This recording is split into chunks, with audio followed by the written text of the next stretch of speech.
Hello there, this is Heirs to the Kingdom channel, and in today's lesson we're doing chapters 9 and 10 in the book of Exodus.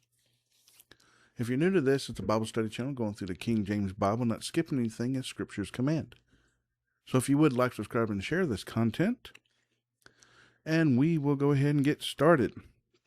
So last we left off, the Lord, through Moses and Aaron, was already bringing plagues upon them. And trying to remember what the last plague was I think it was of the flies, the swarm of flies. And from the frogs, first he says, okay, go. And then after they remove the frogs, he says, no, stop. You don't get to go. Then he brought in the flies, which if they would have left the frogs and the flies, frogs would have had a good supper, but, they brought in the flies. As another plague upon Pharaoh, he says, go. And they got, okay, so they got rid of the flies. God did. Then Pharaoh hardened his heart and says, nope, you don't get to go again. And so that's where we're at now. So Moses is already on the scene. Pharaoh is denying them passage. He wants to keep his slaves. And God's saying, let my people go, through Moses and Aaron. And Pharaoh is fighting them. Now, God could just kill them all and give everything there to his people. But this is a double whammy. This is God showing his people who he is, and also God showing the Egyptians who he is. And he wants them to voluntarily give up the people instead of being taken by force. Because voluntarily is a lot more, potent than doing it by force. So let's go ahead and get started here. Chapter 9, verse 1. Then the Lord said unto Moses, go in unto Pharaoh and tell him, thus saith the Lord God of the Hebrews, let my people go, that they may serve me. For if thou refuse to let them go, and wilt hold them still, behold, the hand of the Lord is upon thy cattle, which is in the field, upon the horses, upon the asses, upon the camels, upon the oxen, and upon the sheep. There shall be a very grievous murrain. So murrain is another word for infectious disease, something that specifically affects those types of animals, which is their food source. So now God's saying, I'm going to mess up your food source. Let's continue on here, verse 4. And the Lord shall sever between the cattle of Israel and the cattle of Egypt, and there shall nothing die of all that is in the children of Israel. That is the children of Israel, not in thee, but. Verse 5, and the Lord appointed a set time, saying, tomorrow the Lord shall do this thing in the land. And the Lord did that thing on the morrow. And all the cattle of Egypt died. But the cattle of the children of Israel died not one. And Pharaoh sent, and behold, there was not one of the cattle of the Israelites dead. And the heart of Pharaoh was hardened, and he did not let the people go. And the Lord said unto Moses and unto Aaron, take to you handfuls of ashes of the furnace, and let Moses sprinkle it toward the heaven in the sight of Pharaoh. And it shall become small dust in all the land of Egypt, and shall be a boil breaking forth with blains upon man, and upon beast throughout all the land of Egypt.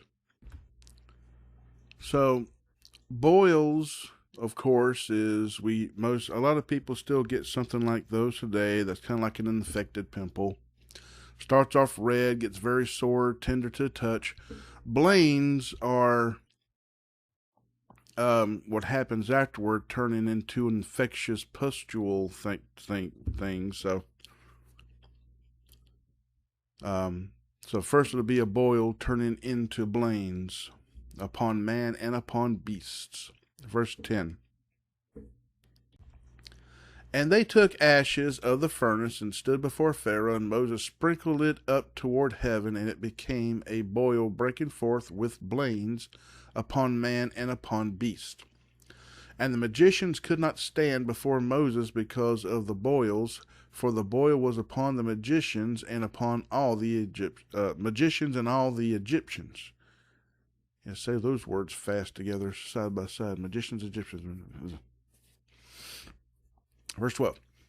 And the Lord hardened the heart of Pharaoh, and he hearkened not unto them, and the Lord had spoken, as the Lord had spoken unto Moses. And the Lord said unto Moses, Rise up early in the morning, and stand before Pharaoh, and say unto him, Thus saith the Lord God of the Hebrews, Let my people go, that they may serve me. For I will at this time send all my plagues upon thine heart, and upon thy servants, and upon thy people, and thou mayest know that there is none like me in all the earth. For now I'll stretch out my hand, that I may smite thee and thy people with pestilence, and thou shalt be cut off from the earth.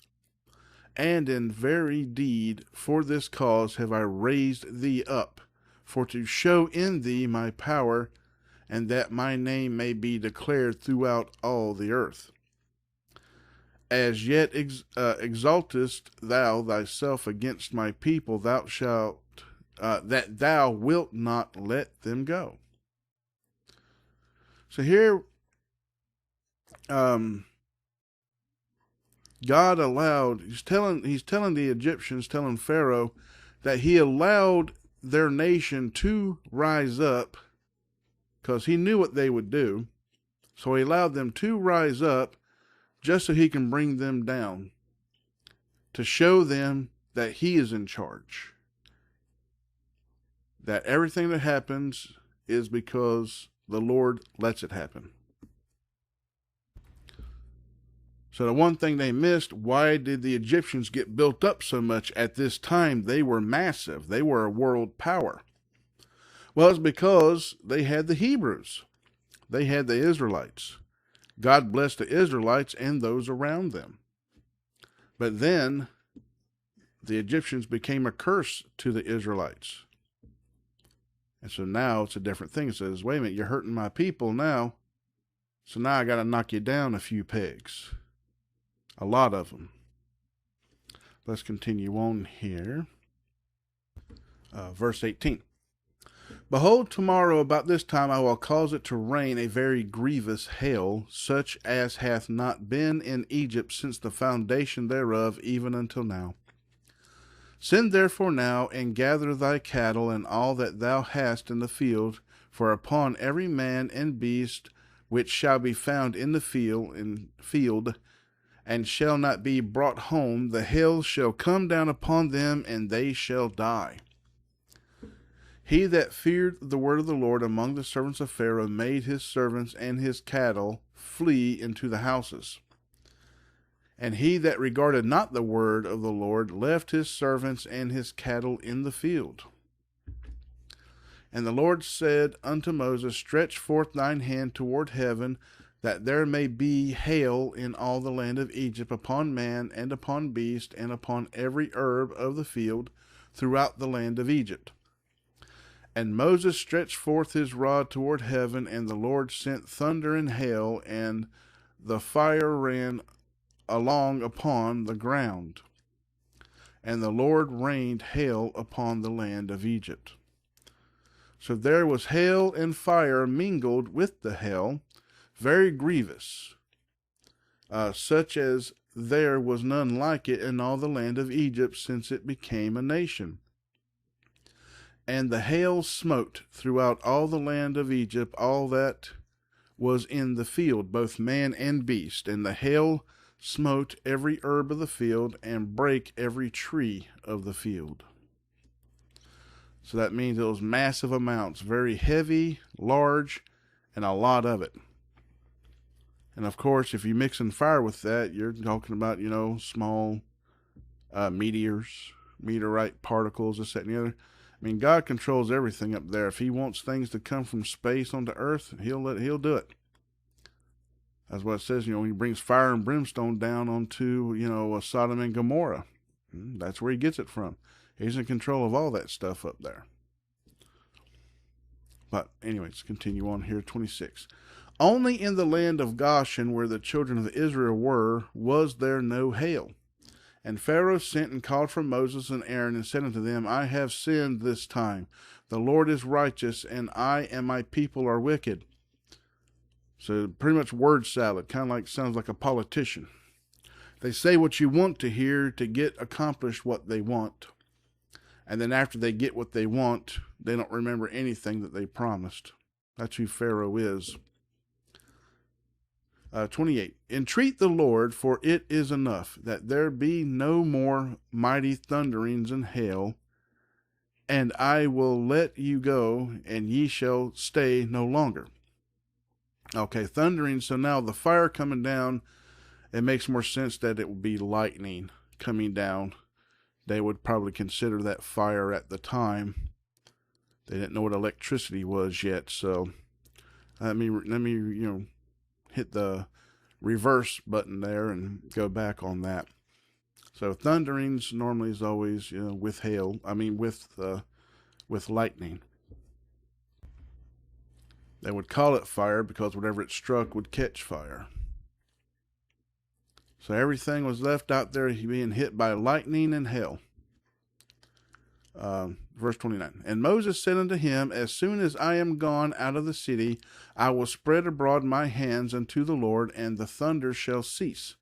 Neither shall there be any more hail, that thou mayest know how that the earth is the Lord's. But as for thee and thy servants, I know that ye will not yet fear the Lord God. And the flax and the barley was smitten, for the barley was in the ear, and the flax was bald. But the wheat and the rye were not smitten, for they were not grown up. So the word bald there, I don't know how you bald. It means that they were coming into bloom, so they were destroyed since they were killed at that time. But the other things were not even saplings yet. They had not grown up, so they were not destroyed. So they would still have something coming up after the fact. So let's continue on here. Verse 33. And Moses went out of the city from Pharaoh, and spread abroad his hands unto the Lord, and the thunders and the hail ceased, and the rain was not poured upon the earth. And when Pharaoh saw that the rain and the hail and the thunders were ceased, he sinned yet more, and hardened his heart, he and his servants. So scriptures here keeps talking about saying that God hardened Pharaoh's heart, and he didn't. He just didn't soften it. He let Pharaoh be who Pharaoh's wanting to be. So, but let's continue on here. Last verse of chapter 9. And the heart of Pharaoh was hardened, neither would he let the children of Israel go, as the Lord had spoken by Moses. Chapter 10. And the Lord said unto Moses, Go in unto Pharaoh, for I have hardened his heart, and the heart of his servants, that I might show these my signs before him, and that thou mayest tell in the ears of thy son and of thy son's son what things I have wrought in Egypt, and my signs which I have done among them, that ye may know how that I am the Lord. And Moses and Aaron came in unto Pharaoh, and said unto him, Thus saith the Lord God of the Hebrews, How long wilt thou refuse to humble thyself before me? Let my people go, that they may serve me. Else, if thou refuse to let my people go, behold, tomorrow will I bring the locust into thy coast, and they shall cover the face of the earth, that one cannot be able to see the earth. And they shall eat the residue of that which is escaped, which remaineth unto you from the hail, and shall eat every tree which groweth for you out of the field. And they shall fill thy houses, and the houses of all thy servants, and the houses of all the Egyptians, which neither thy fathers nor thy fathers' fathers have seen, since the day that they were upon the earth unto this day. And he turned himself and went out from Pharaoh. And Pharaoh's servants said unto him, How long shall this man be a snare unto us? Let the men go, that they may serve the Lord their God. Knowest thou not yet that Egypt is destroyed? And Moses and Aaron were brought again unto Pharaoh, and he said unto them, Go, serve the Lord your God. But who are they that shall go? And Moses said, We will go with our young and with our old, with our sons and with our daughters, and with our flocks and with our herds will we go, for we must hold a feast unto the Lord. And he said unto them, Let the Lord be so with you, as I will let you go, and your little ones. Look to it, for evil is before you. Not so, go now ye that are men, and serve the Lord, for that ye did desire, and they were driven out from Pharaoh's presence. And the Lord said unto Moses, Stretch out thine hand over the land of Egypt for the locust, that they may come up upon the land of Egypt, and eat every herb of the land, even all that the hail had left. And Moses stretched forth his rod over the land of Egypt, and the Lord brought an east wind upon the land all that day, and all that night. And when it was morning, the east wind brought the locusts. And the locusts went up over all the land of Egypt, and rested in all the coast of Egypt. Very grievous were they. Before them there were no such locust as they, neither after them shall be such. For they covered the face of the whole earth, so that the land was darkened, and they did eat every herb of the land, and all the fruit of the trees which the hail had left. And there remained not any green thing in the trees, or in the herbs of the field, through all the land of Egypt. Then Pharaoh called for Moses and Aaron in haste, and he said, I have sinned against the Lord your God, and against you. Now therefore forgive, I pray thee, my sin only this once, and entreat the Lord your God, that he may take away from me this death only. And he went out from Pharaoh, and entreated the Lord. And the Lord turned a mighty strong west wind, which took away the locusts, and cast them into the Red Sea. There remains not one locust in all the coast of Egypt. But the Lord hardened Pharaoh's heart, so that he would not let the children of Israel go. Now also this hardening of the heart could be a punishment, because God already planned on making an example of Pharaoh. That's why it probably more likely keeps mentioning it this way. And it's because he's already mistreated his people and been a bad person, and deserves the death that he will be receiving. Like I said, there's two ways it kind of happens. Either God lets it happen, or God doesn't stop it from happening. One or the other. But Pharaoh's already an evil person, so it probably didn't take much for the Lord to harden his heart, because it was probably already hardened to begin with. So, anyways, verse 21. And the Lord said unto Moses, Stretch out thine hand toward heaven, that there may be darkness over the land of Egypt, even darkness which may be felt. And Moses stretched forth his hand toward heaven, and there was a thick darkness in all the land of Egypt 3 days. That'll go through your lighting, supplies and stuff, your candles or your oils or this, that, and the other. 3 days of total darkness. You imagine having 3 days of a total eclipse, just hanging around 3 whole days.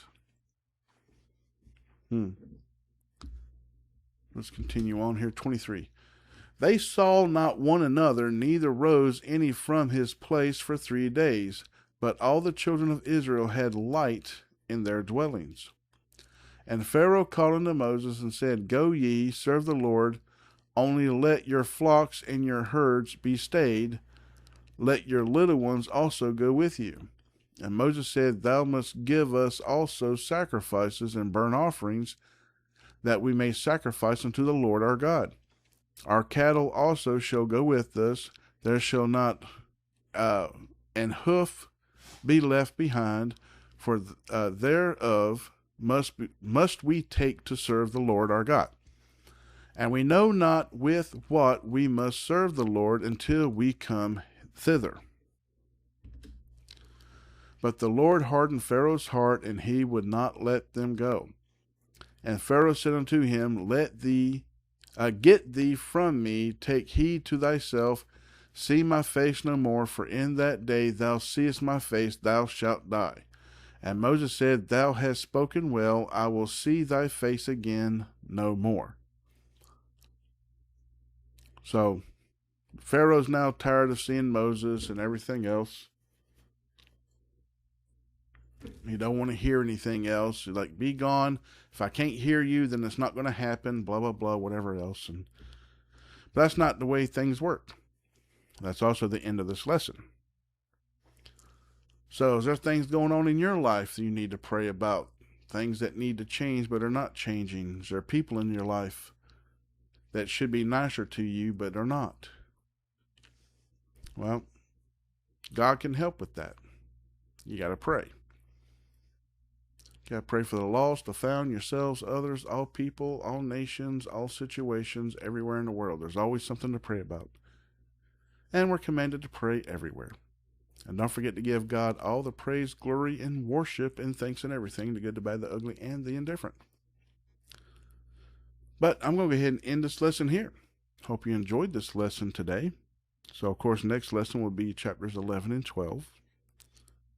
And we should be coming up on the last time, where it's the death of the firstborn, which is going to be the starting of the tradition of the Passover for the Israelites. But, like I said, it's the end of this lesson. So, until next time, God bless, good night, and goodbye.